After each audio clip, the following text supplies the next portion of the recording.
Nandita ma'am, क्या कोई उपाय है जिससे हम स्पाईवेयर को हटा सकें अगर वो हमारे सिस्टम में घुस जाए?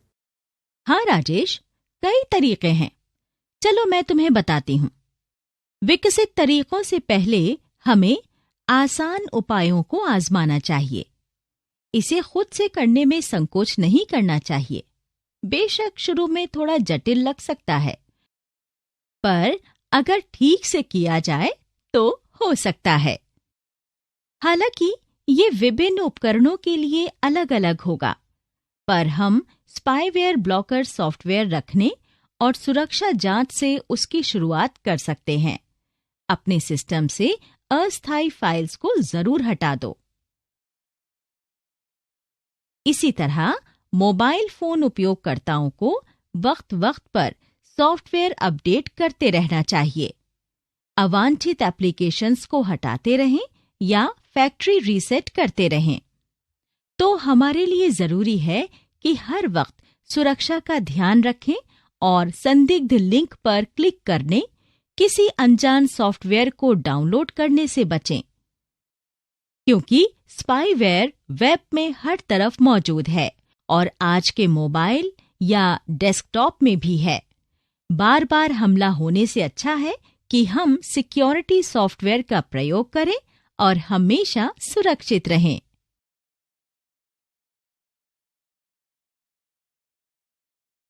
ये तो स्पाईवेयर और उनको हटाने के बारे में था। इंटरनेट प्रयोग करते वक्त और भी खतरे हैं क्या नंदिता मैम? हाँ, बॉटनेट्स भी होते हैं जिनके बारे में जानना जरूरी है। अभी हाल के दिनों में बॉटनेट्स सबसे बड़े खतरे के रूप में उभरा है। बॉटनेट्स शब्द रोबोट्स और नेटवर्क से मिलकर बना है। बॉटनेट्स में हर कंप्यूटर को बॉट कहा जाता है।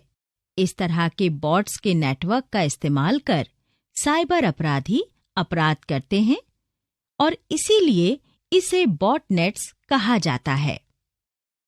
प्रभावित कंप्यूटर्स को मिलाकर बॉट्स के बनाए गए नेटवर्क या बॉटनेट्स निर्देश और कंट्रोल सर्वर से नियंत्रित किए जाते हैं, जो उनकी गतिविधियों को नियंत्रित करता है। और इसमें ट्रांसमिटिंग मालवेयर या स्पैम या लॉन्च अटैक्स भी शामिल हैं। वो साइबर अपराधी जो इन्हें नियंत्रित करते हैं बॉट मास्टर्स कहलाते हैं। बॉटनेट्स होने की वजह से इंटरनेट से जुड़े किसी कंप्यूटर में छेड़छाड़ उनके लिए आसान हो जाती है।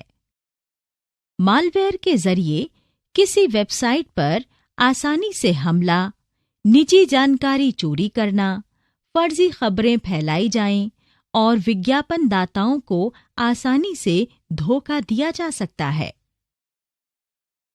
हाल ही में संयुक्त राज्य अमेरिका में 2016 के राष्ट्रपति चुनाव में बॉटनेट्स का प्रयोग हुआ था। फर्जी विज्ञापनों को लेकर काफी विवाद हुआ और सोशल मीडिया के जरिए मतदाताओं को प्रभावित करने का आरोप लगा। अच्छा मैम, ये बॉटनेट्स बनाए कैसे जाते हैं? बॉटनेट्स बनाने में 3 मुख्य काम करने पड़ते हैं। चलो उनके बारे में बताती हूँ। सबसे पहले निर्माता अपने एंड पर एक कमांड और कंट्रोल सर्वर बनाता है। दूसरा काम चिन्हित किए गए कंप्यूटर में पहले बताए गए विभिन्न माध्यमों से मालवेयर की घुसपैठ कराना है। आमतौर पर इसे एक वर्म के रूप में ट्रोजन हॉर्स ईमेल से भेजा जाता है, जो उपयोगकर्ता को हानि रहित और उपयोगी लगता है। इस तरह वो इसे खोलता है और धोखाधड़ी का शिकार हो जाता है। ऐसा हो जाने पर कंप्यूटर सब कुछ खत्म करने लगता है और कमांड एवं कंट्रोल सर्वर से दिए गए निर्देशों के मुताबिक काम करने लगता है। तीसरा काम उस प्रभावित कंप्यूटर के अलावा अन्य लाखों कंप्यूटर्स को प्रभावित करना है। बॉट मास्टर ज्यादा से ज्यादा उपकरणों में पहुंचता है और बॉट्स को अपना आकार बढ़ाने का निर्देश देता है, ताकि इंटरनेट पर कामकाज में बाधा पहुंचा सके या रोक सके और धन अर्जित कर सकें। बॉट बनाने वाले अक्सर स्वायत्त बॉटनेट बनाते हैं, क्योंकि ये खुद फैलने, खोजने और उपकरणों को खुद ब खुद इन्फेक्ट कर सकता है। लड़ाकू विमानों की तरह ये स्वायत्त बॉट्स ढूंढो और इन्फेक्ट करो के अभियान पर रहते हैं और इसके लिए इंटरनेट से जुड़े कमजोर और खामियों वाले उपकरणों को खोजते रहते हैं, जिनका ऑपरेटिंग सिस्टम अपडेट ना हो या जिनमें एंटीवायरस सॉफ्टवेयर का प्रयोग न हो रहा हो। बॉटनेट्स के बारे में सबसे चिंताजनक बात यह है कि उपकरण को इन्फेक्ट करने के बाद ये हमारे सिस्टम में घुसकर निजी जानकारी से छेड़छाड़, हमारे कंप्यूटर से दूसरे कंप्यूटर्स पर हमला और दूसरे अपराध भी कर सकता है। हालांकि बॉटनेट्स को हमला करने योग्य बनाने में दूसरे हमलावरों के मुकाबले ज्यादा वक्त लगता है, लेकिन हो सकता है कि हमें पता ना चले और ये हमारा कंप्यूटर नियंत्रित कर रहा हो। साथ ही इसका पता लगाना भी मुश्किल है, क्योंकि बॉटनेट काफी कम कंप्यूटिंग पावर का प्रयोग करता है ताकि सिस्टम तुम्हें सावधान ना कर सके और वो उसके कामकाज को बाधित ना कर सके।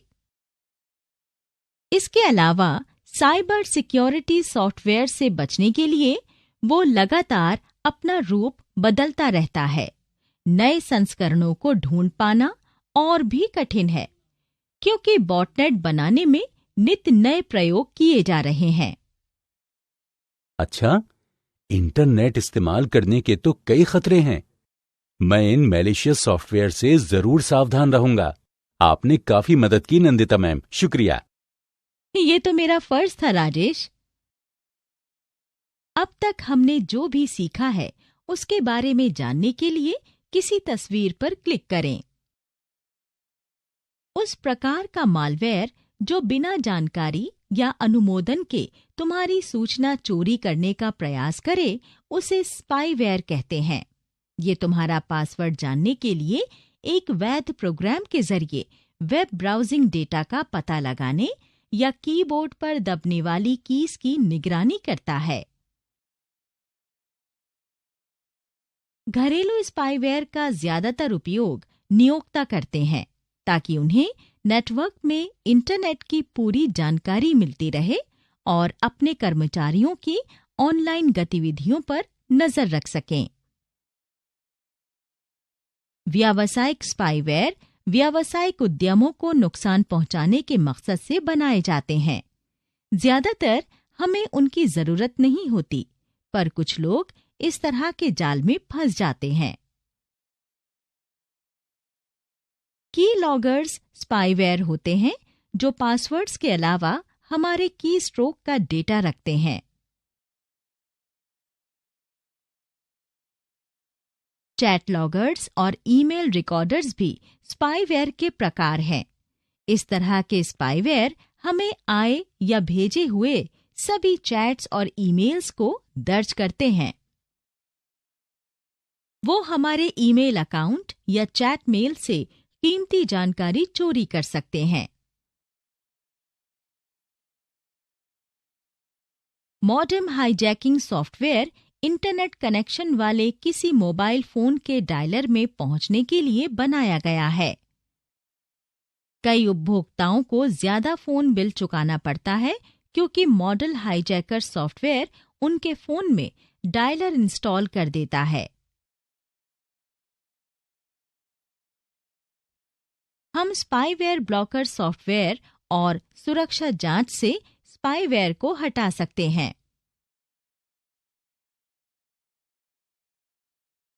बॉटनेट्स शब्द रोबोट्स और नेटवर्क से मिलकर बना है।